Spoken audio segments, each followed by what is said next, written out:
Hey guys, sorry about that. I just noticed that we had started recording and we were having a little bit of audio issues. So if you're watching and you were wondering where the audio was, sorry about that. So what you're seeing right now as it gets going are scenes from Fech School Sacramento 2017. This was a great event. 16 people fighting in DUSAC. Another 30 people competed in longsword. We started, I got here about 7:30 in the morning. Seiji got here about 8:30. And we had, God, we got going at 10. I think the last matches finished up about 5 o'clock in the afternoon. So, but full day. In our system, we got to have pretty much everybody fight everybody else. So the way that it worked, it was a single exchange. You came out and you did your best to not die while killing the other guy. But you only got one hit. If it was a clean exchange, that was it. Game over, and we moved on to the next match. Worst case, we threw it out, we did it again. What'd you think, Seiji? As somebody that was competing in this year, what were your thoughts? I've definitely liked it. I've done another tournament, the Tassetti tournament, where they do a system where, I don't know what they call it, but I think it's called a Swiss format, where you're matched against a opponent, and essentially it's a timed match. You just have to accumulate more points than the other person, and head is 3 points, body is 2 points, and the like. And what I've seen those tournament formats are is just where people throw self-defense aspect of swordsmanship out the window and start doubling more often. I certainly did. In one of my rounds, it was going to end, so I just thought, well, if I stab this guy in the face and he cuts me in the body, it doesn't matter, and that's exactly what happened. But in reality, that's really what we want to encourage. Yeah, absolutely, right? Rule systems really influence that. The one that Seiji was talking about scored everything. So, if you scored a hit, you got given the points for it. And so people were encouraged sometimes to double. If you were a little bit behind or you just needed to stay ahead of the other guy, you'd hit him and just put up. But with the system we do here, what would you call it? Well, so it's affectionately known as the knife point rules. It started off as an event out in Fech School, New York, at an event at their short point, I think it was, or knife point, they called it. And I heard about it from Michael Chidester and adapted it for our use. Yeah, essentially you have a number of lives that you have to protect. You keep fighting your opponents until you either are eliminated by losing all your lives, or you win a medal, kind of a place first, second, or third by having the most lives and having the most points, and that really reinforces a kind of self-defense oriented fencing, because if you do anything stupid, sure, you might get the point, but you're just going to lose lives and you're just going to get kicked out. Yeah, exactly. And so that's the way that it works for us, is if you got a clean hit, you got your win, it was scored for you, the other person took a loss to one of their lives. If you did something stupid and you both doubled, then you both lost a life.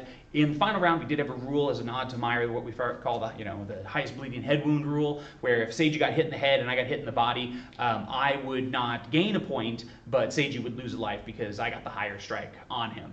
And it worked out really, really well. We had some really great results from our own members of the club, unsurprisingly, right, knowing that it was their rule set. But we did a good job of not, trying to be too biased in any way, I hope. But yeah, Seiji here took third. Seraphin Culp, one of our instructors, ended up taking first. And at this point, I think he's a shoe-in for the NorCal Historical Fencing League's champion for this year, since he's either taken first or second in all of our local tournaments. One of your students in DUSAC. Oh, yeah. That close, right? Lisette? Yeah, she got fourth. Yeah, she's tied for third, and in the tiebreaker match, unfortunately, she didn't win, but she did end up with fourth place, and, great showing all around. So we also had one of our guys take first place in that. AJ took it, one of our guys, and so, he was really proud. He's got a long time of working as that. So anyway, yeah, Fech School Sacramento was a great success. We're already planning for next year. One of our hopes next year is we'll have all this ironed out, and so we'll live stream the entire thing. Hopefully our internet connection here can keep up with it. I see they're having a little bit of packet losses. This is going on, so sorry about that, guys. But yeah, so let's move on then. Let's talk about today what is going to be our technique of the week, right? So one of the features that we're going to put in every week is a technique discussion. And so this week, we're going to be talking about specifically Absetzen. We're going to talk about what Meyer calls the true parrying, or the true setting off. And so for this one, It's a thrust, is what it is, right? Like, it is going to be a thrust used as a defense. It's the way that you're going to stop an opponent is by trying to stab them. It's especially effective if you're hanging out in Flug or in Ox. That's going to be kind of your happy places for this, as opposed to if you're in, say, Overhut or Vomtog, you might use a regular Versetzen cut to parry. But for this one, we're going to use a thrust. So, one of the most important features on this, and actually let's turn a little bit, Seiji, so that we can hopefully get this in line. Yeah, that should be good. I'm going to back up here. Seiji, come on a little bit forward. There we go. So as I cut at Seiji, he's actually going to end up stabbing not directly at my face, but over my right shoulder, just barely over my right shoulder. And so that way it really closes the line out appropriately. And we'll talk about why with our Absetzen we're going to do this. So, first thing is, right, my strike is going to come in at Seiji, aiming for the head, right? So I'm going to be striking right at him. So here we go. His thrust is going to go over my right shoulder. Now, it's really important, actually, on this that he shoots for my right shoulder. The reason for that, and we'll move around here, get a better angle on this, is that if he aims right at my face, there's a real risk of him actually missing completely. So this time I'll have Seiji strike right at my face, right? So he's going to come thrust straight forward at my face, right, as he does his Absetzen. So this time, when I strike to the center, now I've gained the middle, right? Like I've gained that center line, and I've set him aside. But if Seiji corrects slightly to my right shoulder as he does his thrust and strikes it there, I almost caught myself, right? I'll either hit, and he can easily correct, or I'll actually pull his strike right into my face, which is not something that I particularly want to do. So things when you're practicing the Absetzen, in particular, that you want to focus on is, I talk about it as a monkey hanging out on the shoulder. Stab that monkey in the face. Don't stab your opponent directly in the face, stab the monkey. So one more time, let's do this. Yeah, here we'll do it from angle over here so you can kind of see. Let's go, Seiji, stand right there. There we go. All right, so I'm going to attack at Seiji. We're going to come in, and he's aiming right for there. In the process, if he now just strikes with the short edge all in one motion, we get exactly the way that Meyer describes the Absetzen in Longsword, where he says that you're going to thrust through and turn it into a short edge strike immediately. But here, if I strike in hard, we're going to get it, especially if Seiji accompanies it with a small step out away, now I'm getting hit, because he's aiming for where I'm going to be. But if he aims at where I was, now I'll take that center. So when you're doing your Absetzen, over the shoulder on either side.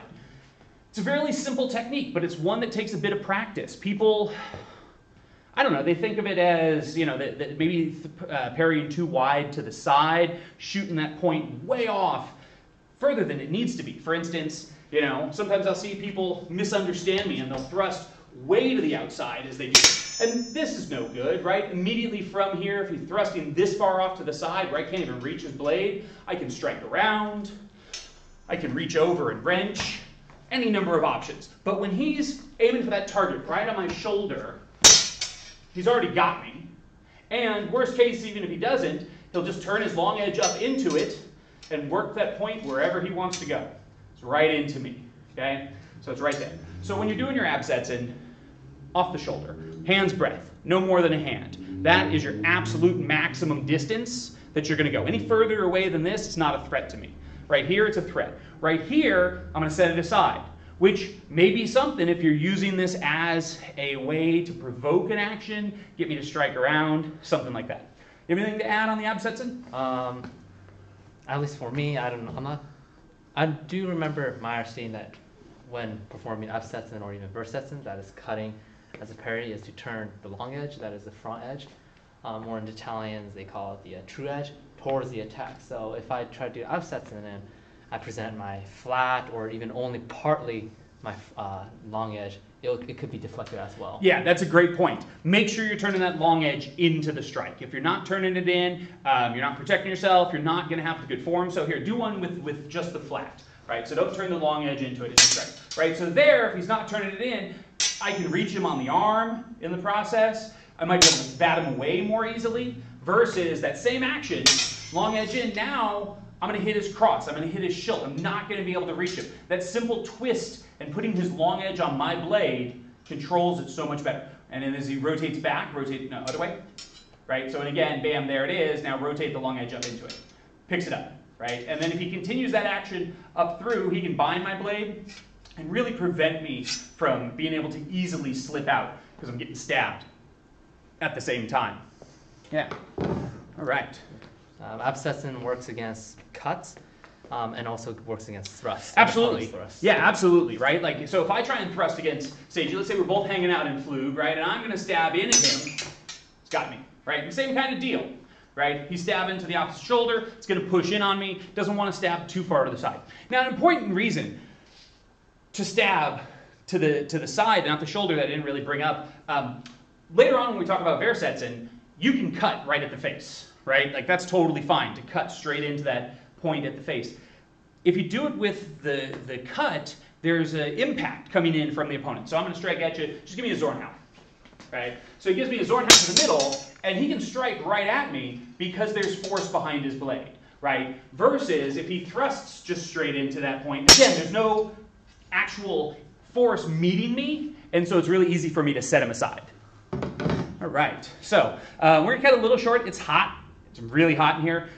So we're going to move on to our next topic of the day, which is going to be our weekly heresy. That's right, right? So out here in Sacramento, we are known for being somewhat of the heretics of the Meyer community. It's kind of a badge of honor among us that we will do things that other people think is not okay. And so our weekly heresy this week, and it was a question that was brought up on forums and on Facebook, I was talking about it, is shoulder tog, shoulder Vommtag. So the first thing that we should make clear, here in Sacramento, we've started to refer to Vommtag as something different than the Oberhut, okay? So Meyer's typical Oberhut is going to be the high Oberhut. At the sky, ready to cut, this is what we refer to at this point as Oberhut, okay?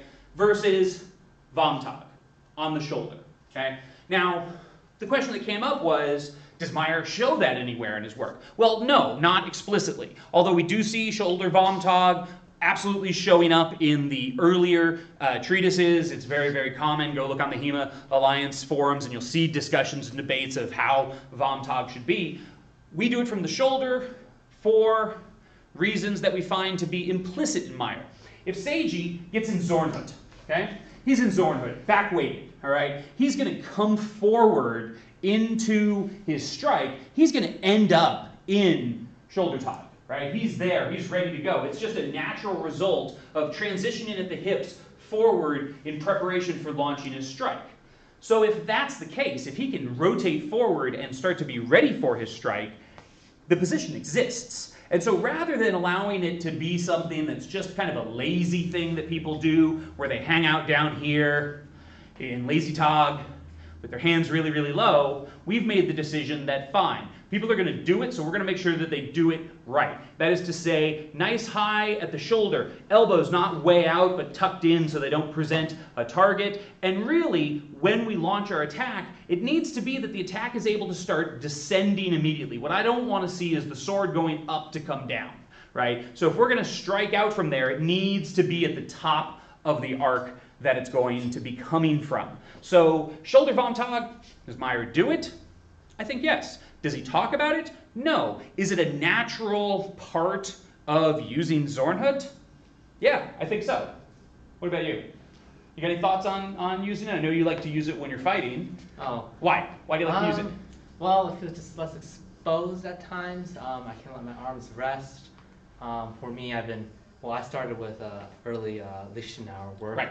So it's natural to me. Yeah. I can conceal my emotions much more. Right. But I believe in Forgen's translation of Meyer. Forgen explicitly states that Meyer wasn't unfamiliar with Lichtenauer's tradition. In fact, that he claims to be part of that tradition, and he references fencers going to libraries to read manuscripts. He owns several copies of... Right. Well, we know from the Rostock manual, the manuscript, that he had a copy of Ringek. I think it also has Jude Liu, Sudra van Danzig as part of it, right? Like it has several different of the early Lichtenauer tradition material included in documents that we know he was reading because he was writing in them. So we absolutely know that he was part of it. It makes sense. It's logical, and it serves a valuable purpose. It especially serves a purpose for the way that we define our different positions here in Sacramento, where we've kind of broken those, and we really look at the four guards, right? The four primary guards as guards, and so they need to do certain things. They need to close off certain lines. They need to be able to accomplish things. And so that Vomtog has a place for use. It's a great place to start a Versetzen countercut with a Zornhau from. It's nice and short. It's the closest point. So again, if people are going to do it, then we're going to go from there. All right. I think that's going to about do it for us for this week. I apologize. I know it's kind of a short video, but like I said, it's got to be 100 plus degrees in this room that we're in right now. We're having some difficulties beforehand. Unfortunately, the space we normally are using is having the floors redone, right? Like that's why we do the tournament when we do, because they're resealing the floors this week, and so we weren't able to get in there.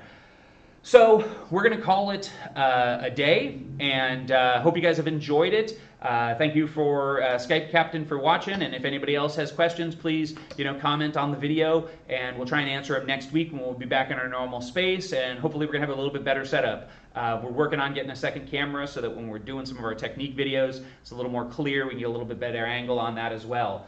Hope you guys are enjoying this, and please, if you can like and subscribe to us on Facebook, on YouTube, and just kind of follow us in the future. And thanks for watching. Seiji, thank you.